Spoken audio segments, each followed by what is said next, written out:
دھوبی کا کتا گر کا نہ گاٹ کا۔ ان صاحب کی مثال بھی اسی طرح ہے۔ اسحاق نے بھی فطرتاً قدیر کی بات میں کہا۔ اسی طرح کافی دیر تک وہ آپس میں گفتگو کرتے رہے اور ایک دوسرے پر تانے بازی کرتے رہے۔ مجھے تو نیند آ رہی ہے بھائی، احتشام جو کافی دیر سے ان کی گفتگو سنے جا رہا تھا، اس نے جمائی لیتے ہوئے کہا، تم تو ہو ہی فراڈ، جب دیکھتے ہو کہ بازی پلٹ رہی ہے تو تمہیں نیند آنی شروع ہو جاتی ہے۔ قدیر نے احتشام پر فکرہ کستے ہوئے کہا جو اسحاق پر سبقت لیے جا رہا تھا، یار نیند تو مجھے بھی آ رہی ہے۔ اسحاق نے بھی جمائی لیتے ہوئے کہا۔ بلاخر وہ تینوں سونے کے لیے چل دیے اور اپنے اپنے بستروں پر لحاف اوڑھ کر سوتے بنے۔ چند منٹ بعد کمرے میں ان تینوں کے خراٹے گونج رہے تھے اور وہ تینوں دنیا و مافیا سے بے خبر نیند کی وادیوں میں گم ہو گئے۔ چند منٹ پہلے ڈائننگ ٹیبل کے گرد جہاں وہ تینوں خوش گپیوں میں مصروف تھے، اب وہاں ایک نہایت ہی خوبصورت لڑکی بیٹھی ان تینوں کی جانب دیکھ رہی تھی۔ اس کی آنکھوں میں ایک انجانی چمک تھی، لمحہ با لمحہ اس کی آنکھوں کی چمک بڑھتی جا رہی تھی۔ ان تینوں کو ابھی سوئے زیادہ دیر نہ گزری تھی کہ اچانک اسحاق کی آنکھ کھل گئی۔ اسحاق کو ایسا محسوس ہوا جیسے کوئی سایہ ان تینوں کے گرد مٹر گشت کر رہا ہو، لیکن غور سے دیکھنے پر بھی اسے کچھ نظر نہ آیا، تو اس نے اسے اپنا وہم سمجھا اور اپنے سر کو جھٹکتے ہوئے اٹھا اور اپنے قدم رفع حاجت کے لیے باتھ روم کی طرف بڑھا دیے۔ باتھ روم سے فراغت کے بعد دوبارہ سونے کی غرض سے اپنے بستر کی جانب بڑھا۔ بستر کے قریب پہنچ کر وہ سونے ہی والا تھا کہ یکایک دروازے پر دستک ہوئی۔ رات کے اس پہر کون ہو سکتا ہے؟ اسحاق نے منہ ہی منہ میں بڑبڑاتا دروازے کی جانب بڑھا۔ دروازے کے قریب پہنچ کر اس نے دروازہ کھولا اور باہر جھانکنے لگا، مگر باہر دور دور تک اندھیرے کا راج تھا۔ ہوٹل گپ اندھیرے میں ڈوبا ہوا تھا، پورے ہوٹل کی لائٹس گل کر دی گئی تھی۔ اسحاق نے اپنے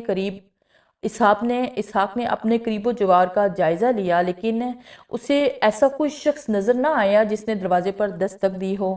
اسحاق دوبارہ دروازہ بند کرنے کے بارے میں سوچ ہی رہا تھا کہ اسے لگا جیسے کوئی دھیمی چال چلتا ان کے کمرے کے قریب سے گزرا ہو۔ اس نے اپنا ارادہ ترک کیا۔ اس کے ذہن میں مختلف قسم کے وسوسے جنم لینے لگے۔ اس کے دل کی دھڑکن بے اختیار تیز ہو گئی۔ اچانک اسے دبی دبی چیخ کی آواز سنائی دی۔ آواز قریب کے کمرے سے آ رہی تھی۔ اس کے دل میں تجسس نے گھیرا تنگ کرنا شروع کر دیا۔ وہ بچپن سے ہی ایڈونچر پسند تھا اور وہ ہر چیز کا بغور جائزہ لیتا تھا۔ اس نے اپنے پلٹتے قدم واپس لیے اور کمرے سے باہر نکل آیا۔ کمرے کو اچھی طرح بند کرنے کے بعد اس نے اپنے قدم اس کمرے کی جانب بڑھا دیے اور آہستہ آہستہ چلتا ہوا اس کمرے تک آ پہنچا اور دروازے کے ساتھ اپنے کان لگا دیے۔ آواز کسی عورت کی تھی جو دبی دبی آواز میں سسکیاں لیتی ہوئی رو رہی تھی۔ اسحاق نے اپنے خوف کو بالائے طاق رکھ کر جٹ سے اس کمرے کا دروازہ کھول دیا۔ دروازہ چرچراہٹ کی آواز پیدا کرتا ہوا کھلا گیا۔ اس نے جیسے ہی دروازہ کھولا، رونے اور سسکنے کی آوازیں اچانک بند ہو گئی۔ اسحاق کے دل میں ایک بار پھر خوف نے ڈیرا جمانا شروع کر دیا۔ اس نے ڈرتے ڈرتے کمرے کے اندر جھانک کر دیکھا، لیکن کمرے میں اس کے علاوہ کوئی بھی نہ تھا۔ اس کے دل میں تجسس نے گر کرنا شروع کر دیا۔ تجسس کی بنا پر اس نے اپنی جیب سے موبائل نکال کر روشن کر لیا۔ موبائل کی ٹارچ کی روشنی بمشکل ہی کمرے کے اندھیرے پن کو روشن کرنے میں ناکافی تھی، لیکن وہ اس کم روشنی میں ہی کمرے کا جائزہ لینا شروع کرنے لگا۔ وہ کمرے میں چاروں طرف دیکھ رہا تھا کہ اچانک اس کے ہاتھ سے اس کا سیل فون چھوٹ کر کمرے کے فرش سے ٹکرا کر آف ہو گیا اور ایک سایہ اس کی سمت بڑھنا شروع ہو گیا۔ وہ چیخ چیخ کر گرگرا کر رونے لگا اور ایسے ہی کرتے کرتے وہ اس دنیا سے کوچ کر گیا۔ کمرے کے دروازے پر دستک ہوئی اور احتشام کی آنکھ دروازے پر ہونے والی دستک سے کھل گئی۔ اسے ایسا محسوس ہونے لگا جیسے کوئی زور زور سے دروازے پر دستک دے رہا ہو۔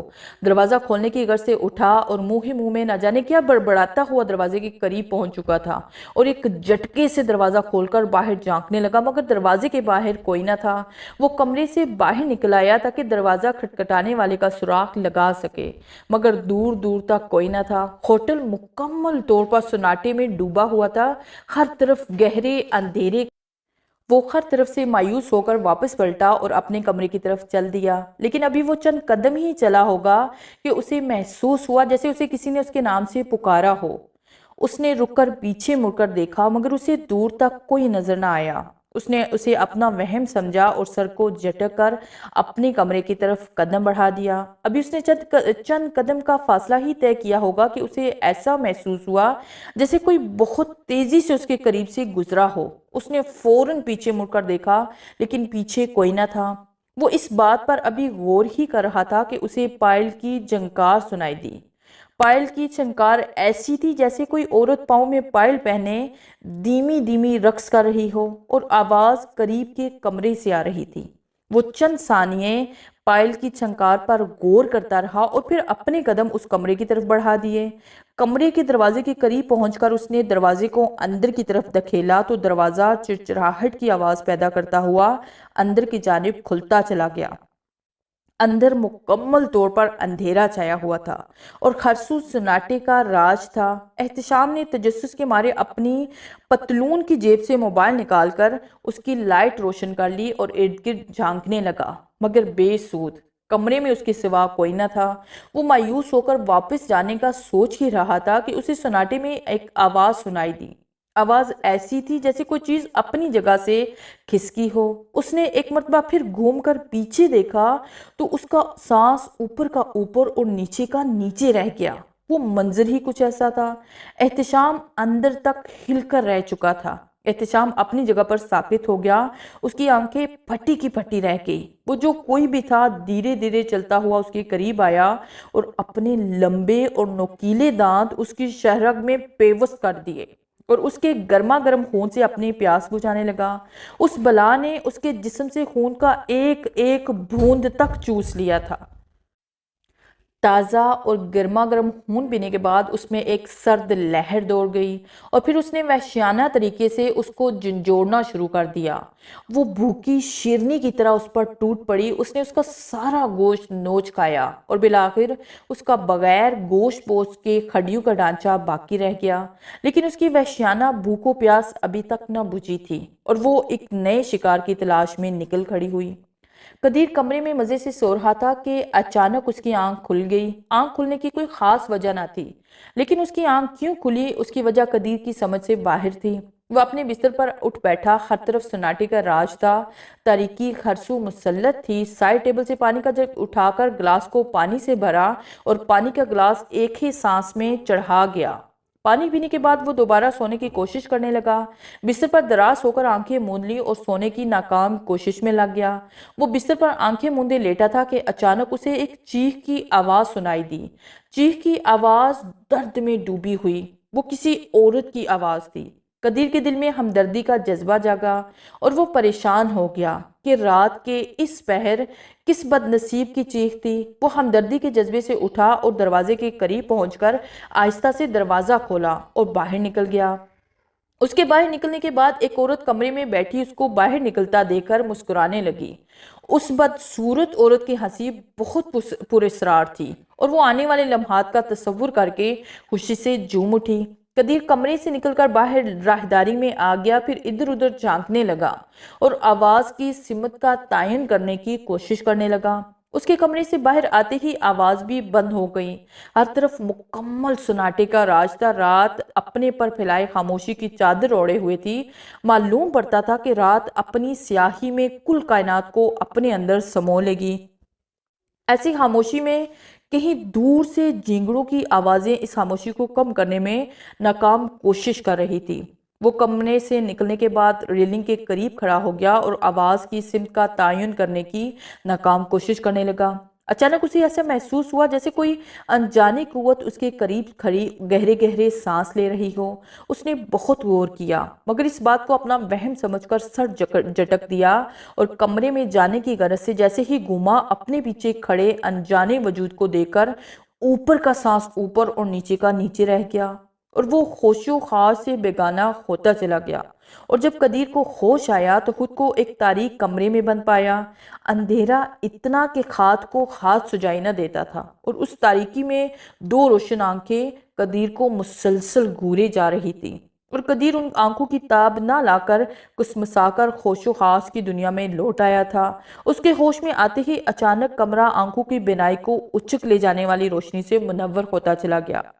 کمرے میں اچانک اس قدر روشنی ہو جانے سے قدیر نے چند لمحات کے لیے اپنی آنکھوں کو بینچ لیا، اور جب آنکھیں کھولی تو خود کو اس انجانے کمرے میں دیکھ کر وہ ہڑبڑا کر اٹھ بیٹھا اور کمرے میں ارد گرد جھانکنے لگا، اور پھر جیسے ہی وہ پیچھے گھوما اپنے سامنے اس قدر خوفناک وجود کو دیکھ کر اسے خوف محسوس ہونے لگا، اور وہ آہستہ آہستہ پیچھے کی جانب گھسیٹتا چلا گیا۔ اسی طرح گھسیٹتے گھسیٹتے وہ دیوار سے جا لگا اور وہ خوفناک وجود بھی اس کی جانب بڑھنے لگا۔ چند لمحوں بعد وہ بلا اس کے قریب پہنچ چکی تھی۔ وہ بلا قدیر کے اس قدر قریب پہنچ چکی تھی کہ قدیر اس کی سانسوں کی گرمائش کو اپنے چہرے پر محسوس کر سکتا تھا۔ اس خوفناک بلا کو اپنے اس قدر قریب دیکھ کر قدیر کے خون نے جوش مارا، اور قدیر اس بلا سے نپٹنے کے لیے خود کو مکمل طور پر تیار کر چکا تھا۔ چند لمحوں کی ذہنی کشمکش کے بعد وہ ذہنی طور پر مقابلے کے لیے اس قدر تیار ہو چکا تھا کہ اس نے کچھ سوچے سمجھے بغیر اپنے آپ کو اس بلا کے مقابلے میں اتر جانے کے لیے تیار کر لیا، اور بجلی کی تیزی سے اپنا دایاں ہاتھ نہایت ہی زور سے اس بلا کے پیٹ میں جڑ دیا۔ وہ بلا اس غیر متوقع حملے سے خود کو نہ بچا پائی اور اپنے بائیں ہاتھ کو پیٹ پر درد کے مقام پر رکھ لیا اور اپنی بکھری سانسوں کو بحال کرنے لگی۔ چند لمحوں بعد وہ ایک بار پھر قدیر کی جانب بڑھنے لگی، اور اب وہ اس کی جانب سے مکمل طور پر ہوشیار تھی اور محتاط انداز میں اس کی جانب بڑھنے لگی، اور پھر اس نے بڑی تیزی سے قدیر کو دبوچ لیا اور اس کی شاہراہ کو تلاش کرنے کے بعد اس کی شاہراہ پر اپنے لمبے لمبے دانت گاڑنے ہی والی تھی کہ اچانک اس کا ہاتھ قدیر کی گردن میں پڑے تعویذ سے ٹکرا گیا، اور تعویذ کے ٹکراتے ہی وہ اچھل کر کافی دور جا گری۔ اس بلا کے زمین سے ٹکراتے ہی زمین زلزلے کی مانند ہلنے لگی، اور پھر چند لمحات بعد ساکت و جامد ہو گئی۔ زمین زلزلہ رکتے ہی وہ بلا نہایت خوفناک انداز میں اٹھی اور قدیر کی جانب ایک بار پھر دوڑ لگا دی۔ قدیر کے قریب پہنچ کر اس بلا نے ایک لمبی جست لگائی اور قدیر کو دبوچتے ہوئے کافی دور گھسیٹ کر دور لے گئی۔ مزید اس کے اچانک حملے سے وہ قدیر گھبرا گیا اور اس کا سانس دوکنی کی مانند چلنے لگا۔ چند سیکنڈ تک وہ خود کو ایک بار پھر مقابلے کے لیے تیار کر چکا تھا۔ وہ خوفناک بلا اور قدیر آپس میں گتھم گتھا تھے کہ قدیر نے اچانک موقع پا کر اس بلا کے پیٹ پر مضبوطی سے اپنی ٹانگیں جما کر پورے زور سے بلا کو خود سے پریں دھکیل دیا اور خود کمرے سے باہر دوڑ لگا دی۔ کمرے سے باہر نکل کر وہ ایک جانب دوڑنے لگا کہ اچانک کسی چیز سے ٹھوکر لگنے سے درم کی آواز پیدا کرتا ہوا نیچے گرا اور کلا بازیاں کھاتا ہوا دور تک چلا گیا، اور جیسے ہی دوبارہ اٹھ کر بھاگنے لگا تو خود کے سامنے اس بلا کو دیکھ کر ٹھٹک گیا۔ بلا نے قدیر کو دیکھتے ہی کہکہے لگانے شروع کر دیے، تم مجھے جل دے کر کہاں بھاگو گے مہاراج؟ قدیر ایک بار پھر اس بلا کو اپنے سامنے دے کر دوسری طرف کو دوڑنے لگا۔ وہ اس بلا کے کہکہے سن کر گھبرا گیا اور ایک بار پھر اوندے منہ گرا۔ اس بار وہ گرتے ہی اٹھ کھڑا ہوا۔ اس کے کھڑا ہوتے ہی دفتن اس کے کانوں میں باری اور روبدار آواز گونجی، اے بالغ! اس طرح مصیبتوں سے گھبرا کر بھاگنے سے مشکلات ٹل نہیں جاتی، مشکلات کا ڈٹ کر مقابلہ کرنے والے ہی ہمیشہ کامیاب ہوتے ہیں۔ تمہارے گلے میں جو برگزیدہ بزرگ کا بخشا ہوا تعویذ پڑا ہے اسے اتار کر اس بلا کی گردن میں ڈال دے، تیری مشکل حل ہو جائے گی۔ اور پھر آواز اچانک بند ہو گئی۔ قدیر کے دماغ میں اس کی باتیں گونج رہی تھی، مشکلات سے گھبرانے والے کبھی کامیاب نہیں ہوتے۔ قدیر نے جلدی سے اپنی گردن میں پڑا ہوا اس پرگزیدہ بزرگ کا بخشا ہوا تعویذ گردن سے نکال کر اس بلا کی جانب دوڑ لگا دی۔ بلا اس کو اپنی جانب آتا دیکھ کر خوش ہو گئی۔ قدیر بھاگتا ہوا اس بلا کے قریب گیا۔ بلا اس کو اپنے اس قدر قریب دیکھ کر سرشار ہو گئی اور اس کی شاہراہ پر اپنے دانت گاڑنے کے لیے اپنا منہ اس کی شاہراہ پر رکھ دیا اور اپنے لمبے دانت اس کی شاہراہ میں گاڑنے ہی والی تھی کہ قدیر نے جلدی سے مٹھی میں دبایا ہوا تعویذ بلا کی گردن میں ڈال دیا۔ تعویذ گردن میں ڈالنے کی دیر تھی کہ وہ بلا ایسے اچھلی جیسے بے خبری میں ننگے تار کو چھو لیا ہو۔ تعویذ اس کی گردن میں جا کر اس کے جسم سے چمٹ گیا اور اس کی چیخو پکار سے در و دیوار تک ہلتے محسوس ہوئے، اور وہ بلا چند سیکنڈ میں روح کا ڈیر بن گئی۔ اس بلا کے راکھ ہوتے ہی ہوٹل کے در و دیوار بھی ہلنے لگے۔ دفتن ایک بار پھر قدیر کے کانوں میں وہی آواز گونجی، اے بالغ! بھاگ! اس ہوٹل سے یہ ابھی زمین بوس ہو جائے گا۔ قدیر نے وہ آواز سنتے ہی باہر کی جانب بھاگنے لگا۔